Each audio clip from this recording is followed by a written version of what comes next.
We're here today with Scott Freitag, who has completed very recently a trip on a bicycle that went around the entire perimeter of the continental United States, which is a feat that had never been done, as far as I know, prior to your accomplishing it.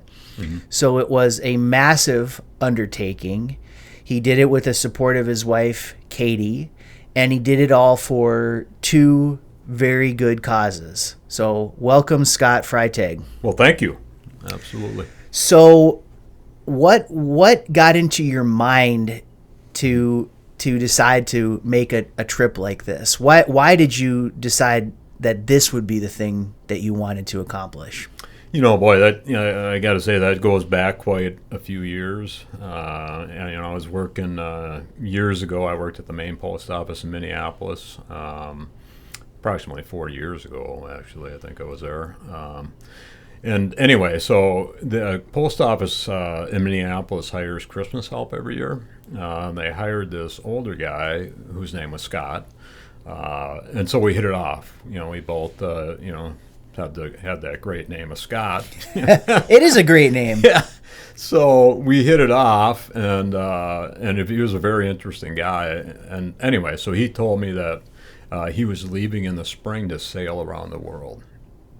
And that, at the time, I was biking a lot. I entered a couple races. I started getting into it, but then my younger kids were starting to get into sports, and there's too much time with that, so I had to get away from that. But so a light bulb went off in my head that, hey, I'd like to bike around all the perimeter states. Kind of a dream started then. And it stayed with me, I didn't think about it every day, but it stayed with me here and there. I'd think about that. How long ago are we talking that you had this idea? Let's see, I was in my mid to late 20s. I'm 60 now, so, wow. That's, 30, 35 years ago. That's amazing. Yeah. So did you continue on with bicycles? I mean, just in terms of being an amateur rider, throughout the time between your 20s and your 60s? I got to say, I think anyone that has kids will know this, but, when you have them, you just don't realize how much time and commitment. And then I started coaching them all in baseball and hockey, and I had 4 kids. I basically had no time for anything else. Right. Plus working a full-time job and any overtime I could pick up. There was just no time for that whatsoever. I did start picking it back up again later in life. I met Katie, and she was into... Who's your wife, right? Who's my wife now. Mm-hmm. And she was into triathlons, and so then I started biking with her on her training rides. So that's when I started getting back into it. Do you have any sort of like a friendly competition with Katie? Whereas like I know she's done 3 Ironman triathlons or something like that. And is this sort of like anything you can do, I can do better type of thing, or? Honestly, not at all. No. Not at all. No, not at all. We definitely not a competitive thing with her. I just enjoy biking, and we have a lot of fun doing stuff together. And so that's just one more thing that we can do together. So. Yep. And she was your main source of support throughout the journey, right? Oh yeah, she was beyond phenomenal. I can't even put into words everything that she did. Starting with the planning phase of the whole thing. I mean, we planned it for 2 years, and she was the main, I would say, planner. She's a big planner. She is a lawyer, so she has that organizational type skills, and she's really good. So she kind of compartmentalized everything, and there were certain things that we had to get done by a certain time, and was really I would say the main planner of the whole trip. And then during the trip, She had to work as a lawyer out of the camper remotely. She did, some litigation. She did, actually did a court, a Zoom court out of our camper, believe it or not. Yeah. And plus she, took care of all the fundraising. She ran that, that's a lot. We fundraised for two 501(c)(3)s. Yeah. Zero prostate cancer and schizophrenia and psychosis action alliance, and so that was a big task for her that she had to handle along the way. She did all the press releases. Took care of all the, I talked to a lot of Rotaries along the way, as well as church groups, and she took care of all that. She did the routing. She drove the truck and the camper. Yeah, she was. She was also your nurse too, probably a few times. She was also my nurse, cook. Yeah. I mean, it's just an it's almost like she did just as much as you did in a sense. And for sure. Yeah. There's no doubt. I could not have did it without her. And I want to get into to those individual things, but one thought that came to my mind as I was listening to you describe this is just where do you even start when it comes down to planning something like this? I mean, in theory, we can all sit and look at a map of the United States and be like, oh, I'm just going to draw a line and it'll go from Minnesota through North Dakota and then all the way, or you went the opposite way. You went clockwise. So, you go, okay, Minnesota, I think Wisconsin, Michigan, and you just kind of make a little circle here, but it doesn't really work that way, right? It really doesn't. There was so much to it. First of all, you got to figure out, how you're going to be able to afford the trip. Right. The financial piece, right? The financial piece of it. So we had to downsize a lot of things. We sold our second car. We had to empty our house out because we were going to Airbnb it while we were gone, so we could, get some passive income there. Yeah. Passive income there, and eliminate the mortgage payment, basically. And that was a huge task just in that alone. Then we had to figure out how we were going to go around in what. So we had to buy a travel trailer. So. I mean, and just stuff like that. Plus, then we had to plan the route. So, that's another huge thing. So what I did is I got maps from Adventure Cycling, the northern tier, the southern tier, the Atlantic coast, and Pacific coast. And I wrote out each day individually. It came out to like 175 days, and that took me about 6 months. To do that alone. And what we ended up doing is, even though I wrote that out, we ended up using Ride with GPS. It was still helpful to do that, but, I guess what I'm saying is I wouldn't have had to do that. Okay. So we used Ride with GPS. Katie would enter it, and then she'd download it onto my bike computer, my Edge, and they'd give me turn by turn, and that's the maps that I used. But yeah, it was just a massive undertaking. Ryba, is that a GPS service that's particular to bicycle riding, or Ride with GPS? Yeah, I've never heard of it before. Yeah, it is particular to cycling. Okay, but it has flaws. Let me just... I know, because I followed along on Facebook, and I saw that there was a couple of times when you thought that the path the road you're going to be on was something other than what it turned out to be. And I got to say, that was one of the, I'll call it frustrating parts of the entire trip, was, going on roads that weren't there. They wanted you to turn a road, and there's no road. Going and then turning on some roads that were in Ride with GPS, and they're virtually impassable by a bike. Yeah, just dirt roads and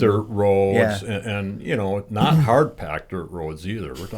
We're talking like sandy. I mean, it was super frustrating. And then you'd bike for 10, 15 miles, and you'd come up to road closed.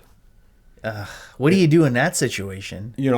Sometimes I just had to turn around and go back, because you're in areas where you had no coverage. Yeah. So you couldn't even use your phone. It it was a frustrating experience as far as that goes. A little bit harder, Yeah. particularly going through the East Coast areas. Heavily populated. Populated areas, and that was particularly hard. Like once you get out into, like Texas, and basically there's only one way to go, so it wasn't as hard. Or when we're on the Pacific Coast, where I was just going on the Pacific Coast Highway, basically. Yeah. So not hard. And then coming home, it seemed like, I was on one road, basically. So it lessened as it went along, but at the beginning and along the East Coast and Atlantic Coast, it was tough. Was it the road that you took back home? Was that sort of running along where 94 is, kind of thing, or? Yeah, no. There's a couple ways you can go. We ended up when we got to Washington, we decided we wanted to take Route 20 because that goes to the North Cascades. And we both wanted to see that, and plus 2 is more traveled, so we decided we were going to go 20. And then we did drop down to 2 a little bit when we got into North Dakota, but 20 going through the North Cascades is beautiful, no doubt, but a lot of climbing. I was going to say my question was that it must have been so mountainous, right? I mean, you hear about like the Tour de France and stuff like that, and they say that the most challenging parts of the race are the climbing, right? And absolutely, and all of that. So, and by this time you're already 275 days, 280 days into it. By the time you're doing this, so. Yep. So I want to talk about just your general state of being at the beginning of the trip, like in terms of your, how were you feeling mentally, how are you feeling physically, and then kind of talk about the high and the low points, and then how you felt when you finished. Okay. Yeah. I guess at the very beginning, I went out of the gate like a bat out of hell. Right. Yeah. Just flying. Just I'm gonna go fast, and and then after about, I would say 2 weeks, I thought to myself, you know what, I'm gonna have to just ease up because I'm not gonna make it if I go at this pace. I'm gonna have to start. It's not a race. I'm gonna have to keep. Because I have to get up and do it again tomorrow. Yeah. So. That's when it kind of dawned on me that, hey, I got to start pacing a little bit. Sure. Not, go efficient, but not race. Did it ever? When did it start to really when did it start to set in terms of your legs and just the physical part of it that. This is a long ride, and when did you start to really start feeling that physically? I got to say, as far as my legs go and physically, I always felt pretty good, surprisingly. The entire time? Pretty much the entire. I mean, there was days, like your 4th day in a row or 5th day in a row where, you're kind of, I'd say, weary. Sure. But still, even though you're weary, definitely capable of doing whatever I needed to do. Yeah. Just maybe not as fast and, stuff like that. So I would say weariness, was a factor. I would say more of the challenge was on the mental side of it. So talk a little bit about that. What do you mean by that? That was, like I said, when I, got through Minnesota, which I know, and that was fine. And then we got through Wisconsin. My uncle lives in Green Bay, and that went just fine. And then we took the Badger ferry across Lake Michigan, and we started going down Lake Michigan. And then I started hitting, the road closures, getting into the dirt roads, and then I started hitting a lot of rain, heavy rain, and it was. And this is in August, September type? Yeah, I'd say September. Okay. Ish, and because you took off in June, right? So took off in June, and it was a particularly rainy year all over the country. When I went through upstate New York, I mean, everywhere I went, it seemed like on these, it was like, we've never seen rain like this. You know, You picked a great year to do the bike ride. oh yeah, it was really a battle as far as that goes, and Yeah. that started mentally kind of wearing. And then I had a doctor appointment. I believe it was October of 23, and my PSA had started to tick up. So they found a couple of spots, and then they radiated those at the time. But, you know, I guess right after that, I started thinking, you know, what if I can't finish? And it started hitting you, and that it was really kind of a depressing thought. Does that thought kind of sit there and gnaw at you? I mean, as part of the Absolutely. the experience? Absolutely, it did for a while. And then, you know, as you're going along, more and more after that, I start thinking, you know what, I think I can do it. I think I'm going to do this, you know. As time goes on. As time goes on, and you know, you still feel good physically, and it's like, no, nothing's going to stop me. Where do you think you were along the route where you knew that you were going to finish? I would say when I came back for the next appointment after that, we were in El Paso, and it seemed like it was, you know, it was okay still, and, you know, nothing was advancing quickly or anything. And at that point, you know, I'm in El Paso, Texas, and more than halfway That's done. West Texas. Mm-hmm. Yeah, yep, almost more than halfway done, and it's like, man, there's just about nothing in this world that can stop me at this. Only God Himself can stop me at this point. You know? Right, So, right. And you had California to look forward to, which usually has pretty good weather and good Yeah. scenery and everything like that too. So. Yeah, California, you know, normally has really good weather. The funny thing is, when we were in San Diego, which doesn't get much rain, it rained for like four days. I mean, just atmospheric rain. So we had to shut it down. Oh, that's crazy. It was just nuts, you know. So what's a typical day of cycling on this trip? Okay, so typically, you know, we'd wake up and have coffee and real early in the morning. Real early. Usually, I'm up by I'd say 5:30. Okay. Have coffee and just relax. Just me and Katie. And then I'd have breakfast, and then after I ate breakfast, pretty much get ready to go. As far as which was a lot. It wasn't just the bike. What I had to do was get the camper all set up. Hook it up, get it ready to go. Unhook the septic and the water, and make sure the camper was all set to go so that Katie could leave. After I left. And then I'd come in, and then I'd get my nutrition ready, get my bike down, make sure my tires were aired up proper PSI, and load that up with my Edge computer, with my lights, with my nutrition, get it all loaded up, ready to go. And then I'd get myself ready, I'd get my bike bibs on and shirt and everything, and then we'd take off, and then I would usually bike for about an hour or so, maybe a little more. Then I'd call Katie and say, hey, everything's going good, everything's fine, and then she'd take off and go to the next campsite, or campground or whatever, and then I would continue on. And what would a typical day be in terms of length of the ride? It worked out almost exactly as we planned. So a typical day was 60 miles. I'd bike 5 days a week and take 2 days off. Okay. Yeah. So generally, some are more, some less, 300 miles a week. Yeah. So that's like maybe what 4 or 5 hours of biking per day, or something, roughly, or at least. Yeah. At least that, yes. Yeah. Some days, on the longer days, it'd be over 8. Yeah.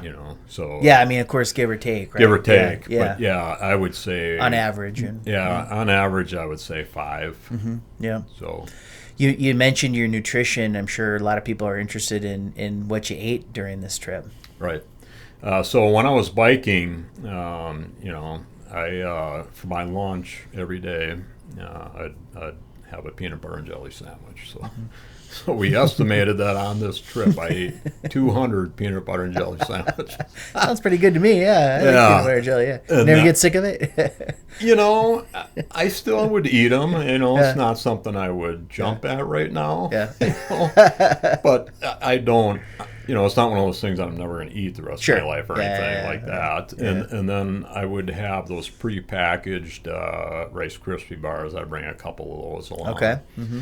Plus, I'd have 4 bottles of fluids, 20 ounces in each one. And with the fluids, I needed electrolytes. Yeah. So what I would do is I would mix my own. Okay. So I would mix sugar, salt, and then some kind of flavoring, usually pink lemonade flavoring. And I got we use the Saturday app, which is like a endurance app, and you punch in how long you're going to be riding, how much you sweat, how much exertion, all that, and it'll tell you how much sugar, how much salt. Oh. So, and I'd go by that, and then after a while it started being close to the same. So then I would just put 3 teaspoons of sugar, half teaspoon of salt, flavoring, and be done. Yeah. And any other kind of supplements or anything special that out of the ordinary that you wouldn't normally take? No, and that's why we wanted to make it so it's stuff that we could pick up along the way, because we were never any place to get mail. So we couldn't replenish if I was depending on something else. There's no way I could replenish that. We wanted to make it so we could stop at a grocery store and get everything we need. And so just like a normal variety of things for dinner, or for as far as that goes, I ate a enormous amount of food. On the trip. Well, I'm sure. I tell everybody, when I was in high school, I played sports, football, hockey, baseball, and if you had cheeseburgers, for example, automatic 2 cheeseburgers. Yeah. No questions. And then if you were hungry, you might have more, right? Yeah. So, then you get older, and it's like, you can't do 2 cheeseburgers. Then you go down to 1. Oh, you can't? No. Then you go down to, so then you're at 1. Well, on this trip, I was back to automatic 2 cheeseburgers. Yeah. And I'd eat what was left over at Katie's, so just amazing amount of food. Did you calculate how many calories you were putting out on average per day? They tell you, but I never really believe what they say. How do they calculate that? I don't know. It's what I mean? Good question. Yeah, you would know better than I would. But yeah, like you would tell you this crazy. Maybe it was right. Yeah. I don't know, but Did you weigh yourself before and after the trip? Yeah, I probably lost about 5 pounds. Not anything significant. Really? But about 5 pounds. Okay. Basically, on the trip, I ate everything that I could because I wanted to have get that energy to do it. I never worried about how much I weighed or anything. Yeah. I just wanted to get enough fuel so I could do it. We'll talk about injuries in a second, but did you ever become physically sick at all during the trip, catch a cold or something like that? The funny thing about that is no. Okay. Not once. Yeah. You think it's just because you didn't interact with as many people, or very well could have been. Yeah. Basically you're on your own.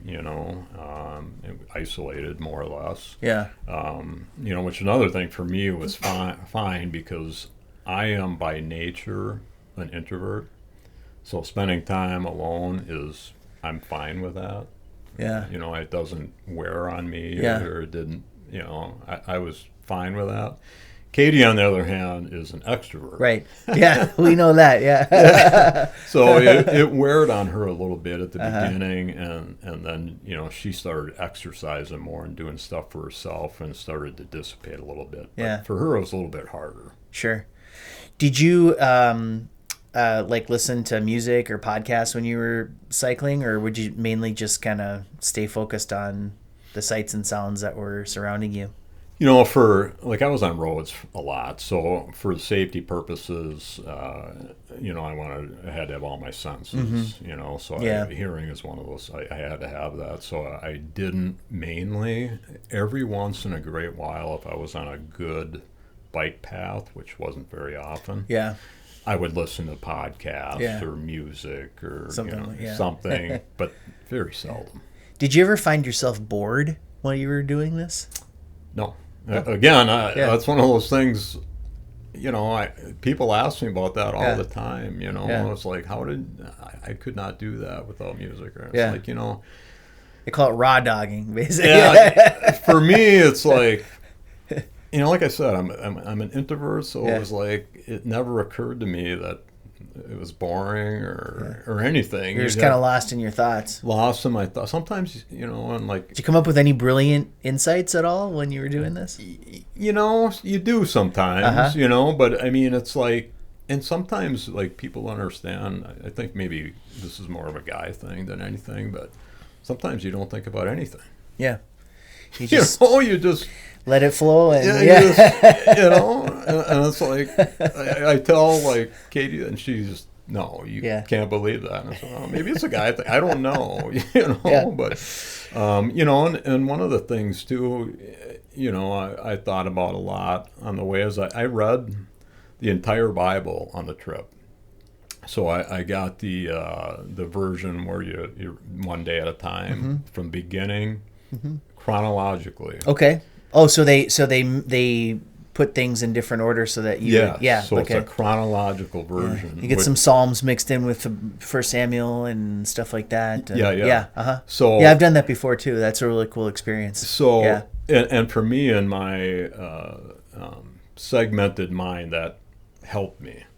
It was in chronological order. Yeah. And that in my order of things, that I like that. Yeah.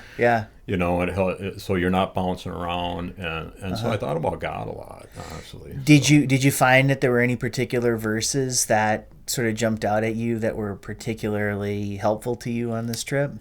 Yeah. I mean, one of the main ones, the whole trip is through Christ, anything is possible. I can do all things through Christ, which strengtheneth me. Yeah. That's Philippians 4:13, I believe. Yeah. Yeah. I mean, that verse there was on my mind just daily, basically. Yeah. So.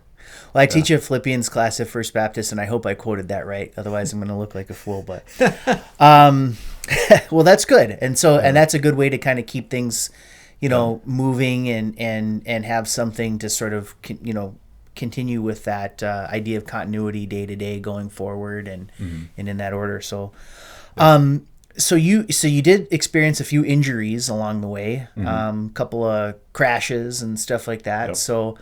How did you deal with those? That was that was another moments, I guess, on the trip where you question yourself and if you're gonna be able to do it. But I was in California. I was on a freeway, biking along just into California, so it would have been southeastern California, probably California. And my front tire caught in there's grates on the shoulder, and they usually put like rubberized stuff around the grate. My wheel caught in there, and I lost control of the front tire. So the grates were vertical to your wheel, or they had them. It was vertical, which was unusual. Usually they cross them. Yeah, because then you could just ride over it. You can ride over it, but these were not, and which I thought was really weird. But I didn't go over the grate. I went over like the edging. Yeah. And that's what my wheel just stuck in, I think. But again, this happened so fast. Did you go head over heels? I went over the handle. I started going towards the guardrail, and I went over the handlebars and hit face first into the guardrail. How'd that feel? Ooh. That was, it was a thunk. I mean, that was a solid hit. And honestly, I was stunned. I might have been, I had concussed? A minor concussion for sure. So you're just kind of dazed, So what was your next My first original thought, man, I was bleeding all over, but my original thought was, is my bike okay? Am I going to be able to keep going? Yeah. Which was kind of crazy. Sure.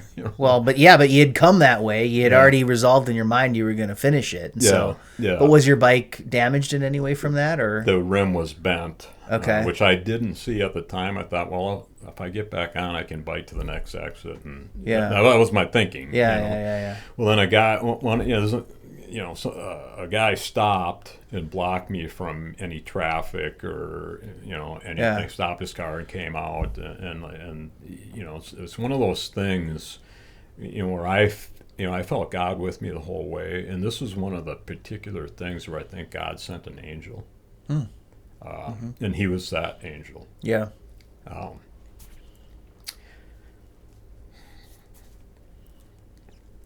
So he stopped. He called Katie. Katie told him to call the ambulance. So the funny thing is, his name was Miguel. So he was Michael. Yeah, he was from Spanish Sure. guy or from Mexico or whatever, and so their culture is obviously probably different than ours. So he came up to me, and he said, "Your wife wants me to call the ambulance. Are you okay with that?" Right. Yeah. I said, so that maybe a little more traditional. more traditional, Yeah. And I said, yeah. So he called the ambulance, and he waited there until the ambulance came. Yeah. The ambulance took me to the Brawley Hospital. A lot of, almost all, I was in the emergency room, almost all, Mexican or foreign people were there. Sure. And Katie met me there, and we were there, seemed like 7 hours before I ended up getting 7 stitches. Yep. Diagnosed with a concussion, and then I really bruised my shoulder up pretty bad too. And so, the next day I told Katie, I said, I got a bike. And she said, "No, you're not biking." I said, "I have to."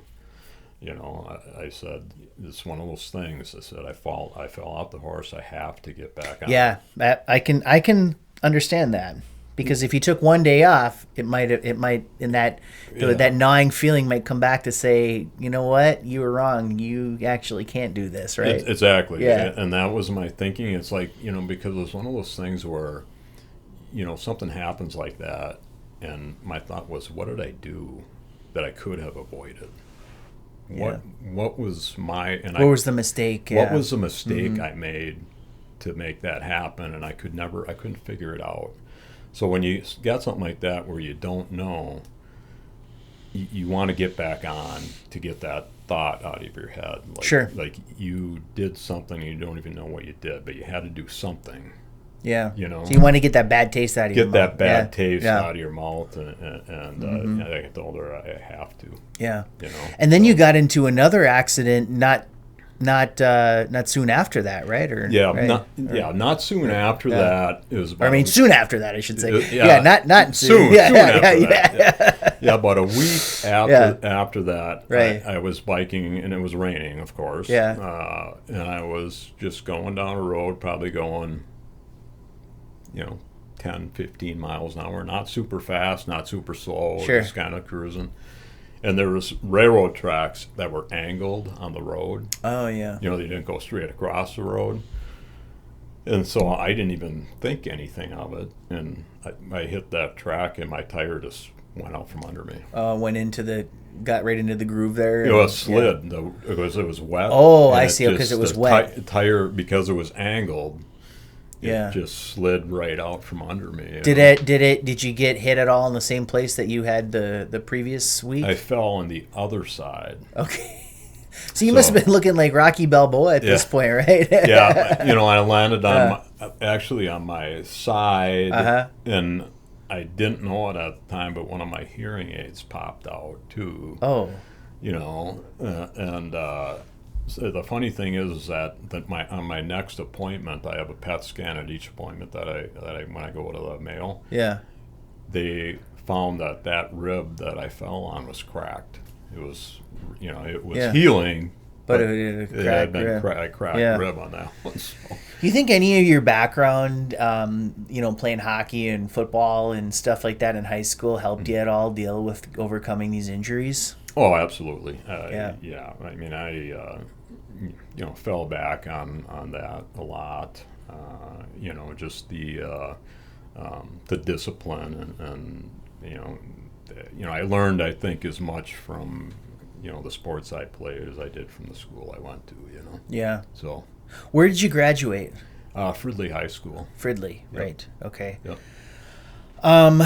Okay, and so we talked a little bit about when you turned the corner. I mean, we kind of skipped over Oregon and Washington, but and then you started heading back.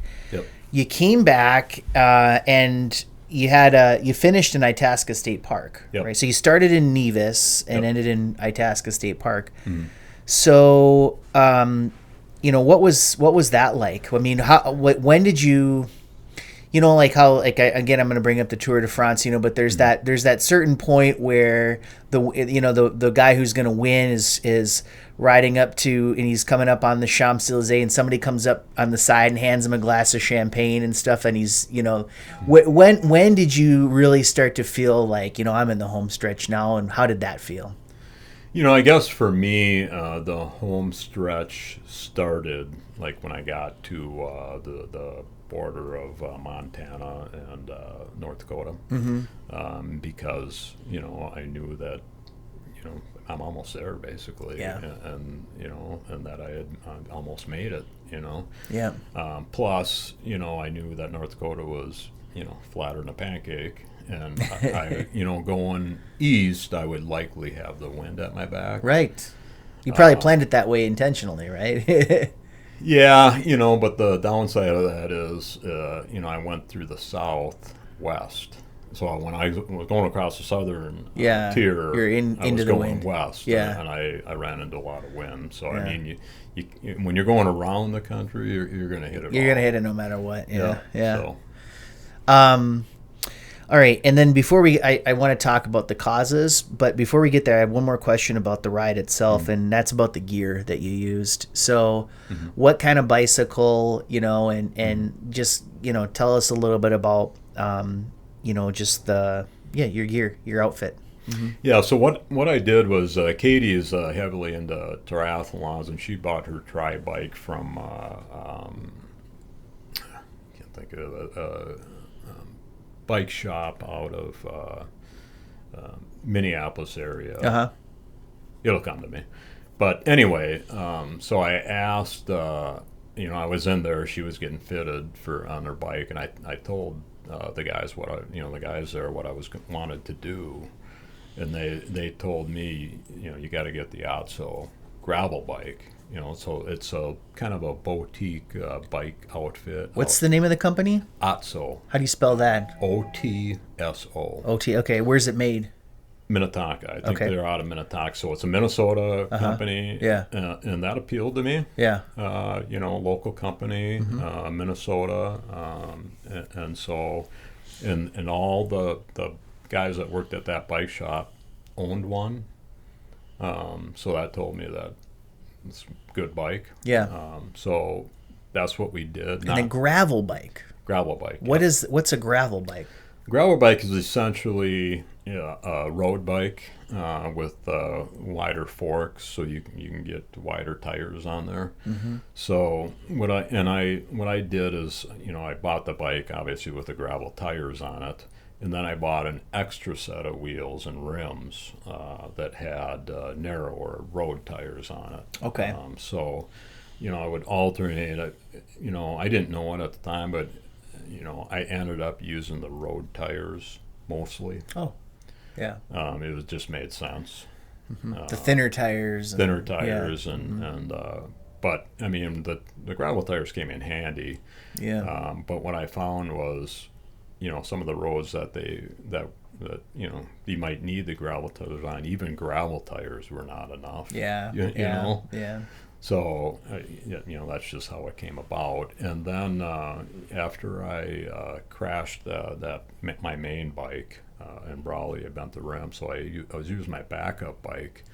And that was an older bike, kind of a cheaper bike. I'd already had it, and it had caliper brakes on, and I was going through a lot of climbing. And when you're climbing, you're going down too. Yeah, sure. And them caliper brakes didn't work that well, especially when I got a little wet. So, Katie kind of was working on getting another backup bike. Well, we got connected with the head of Giant Bike. Yeah. And their headquarters is in Los Angeles. Mm-hmm. So what I ended up doing is they ended up sponsoring us, and what their sponsorship was selling us the bike at cost. Oh. So, it was a $6,500 bike that we got for $2,500. Wow. Okay. So we got a really good deal on Sure. it. Yeah, that's great. Yeah, and so I ended up speaking at their headquarters. Oh, you did? All their employees. And, yeah. Was that in L.A., you said? Or? LA area. Yeah. So that worked out good, and that was strictly a road bike. Mm-hmm. My second reason for wanting that particular bike was I'm doing a race in November, a Grand Fondo race, and you need a road bike for that, and you can't have aero bars. What's aero bars? Aero bars is what you lean your elbows on, and then you rest your hands on the aero bars. I had that on my gravel bike. Okay. Uh-huh. I didn't want these on this bike because on that race you can't use aero bars. Oh, I see. So I wanted to kind of start getting used to that. Yeah. So. Yeah. And the bike turned out to be great for you, I suppose. Right? Phenomenal bike, yeah. Was that the one that you got the bent rim on and all that, or that was the Otso? That was the Otso. That was the Otso, and then I ended up getting another rim. I called up the guy from Giant. Knew the owner of Head Rims, gave me her direct phone number. I called her. She shipped out the rim to Giant headquarters. Yeah. And I picked it up there. Oh, so it was right there. You got it all taken care of. Yeah. So. Okay. So now, obviously, this is a plan that you've been dreaming of for 40 years before it came to fruition. Mm-hmm. But you did this not just for your own personal wish fulfillment of trying to do this. Mm-hmm. You had two causes here that are very near and dear to you, right? Mm-hmm. Absolutely. So, what are those two causes, and take them in any order? Okay, so how the whole trip came to be, I guess, is I had that dream in the back of my head for all them years, but when I was going through treatment, first I had my prostate removed in 2018. Then and just for those who don't know, I mean, you had a prostate cancer, and during I had prostate cancer, right. and so I had it removed in 2018.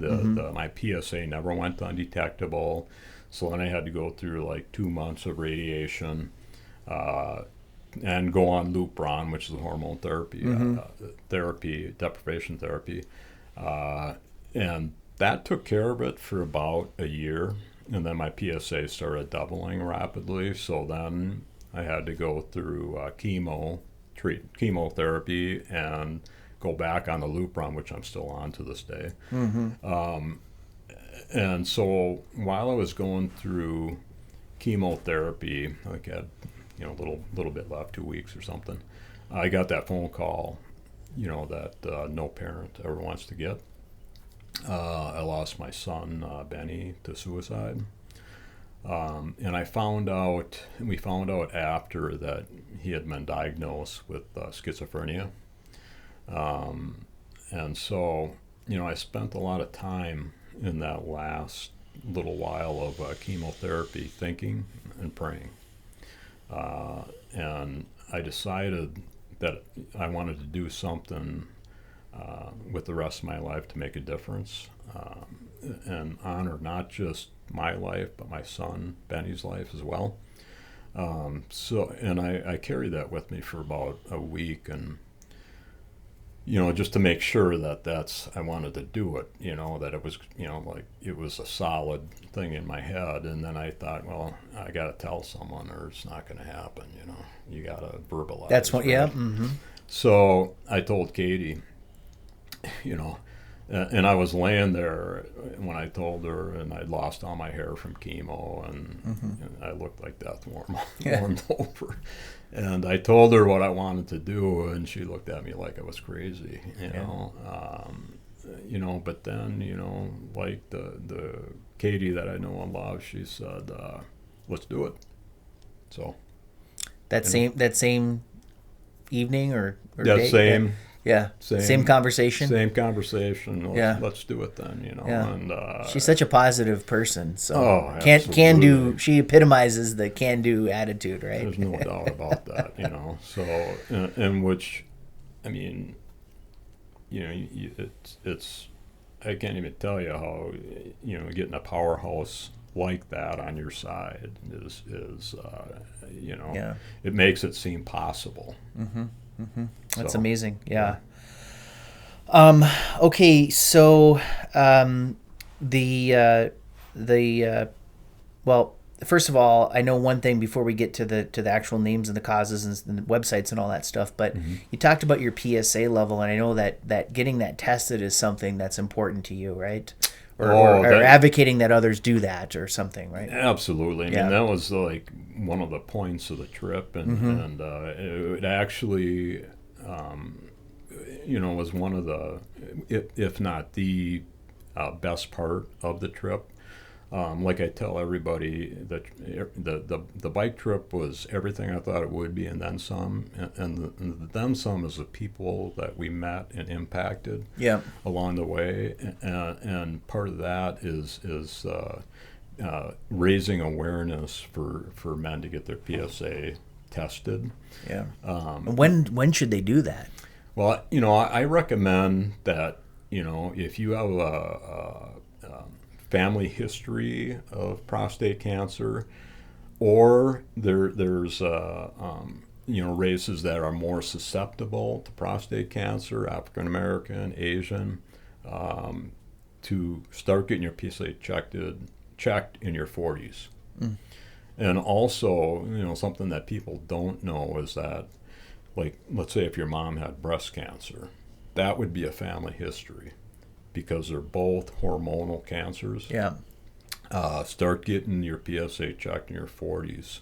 And otherwise, if no family history, I would say at least by 50. So if a person wanted to get their PSA checked, what would they do? Would they just ask their doctor about it, or how would they go about getting that done?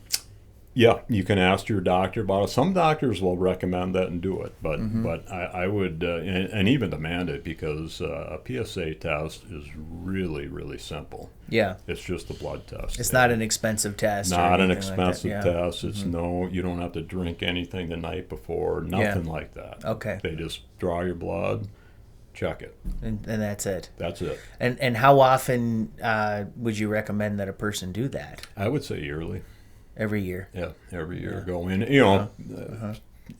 providing that it's where it should be, for sure. So if people wanted to donate to these causes, you've kind of put them both under the umbrella of, what is it, your nonprofit? Yeah, it's a website that we created, and it has the two 501(c)(3)s that we're supporting within that website. I gotcha. Okay. Yeah. And that's called, what is the website? milesformoney.org. Milesformoney.org. Miles for Money, just like it spelled, just like it sounds, milesformoney.org. And there's two 501(c)(3)s in there that you can, just click a button and donate. One is Zero Prostate Cancer, and the other one is Schizophrenia and Psychosis Action Alliance. Okay. So yeah, real simple, not hard at all. Right.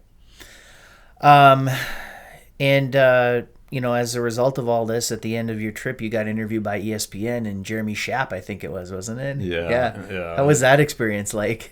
That was phenomenal.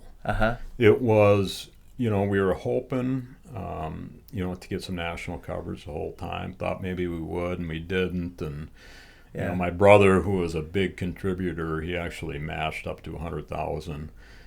saying, hey, why don't you guys get national coverage? And so then he kind of took it into his own hands, and he called his buddy, Jeff Seaman, who's an NFL referee. Okay. And I went to high school with him too, so I know him too. Played football with him.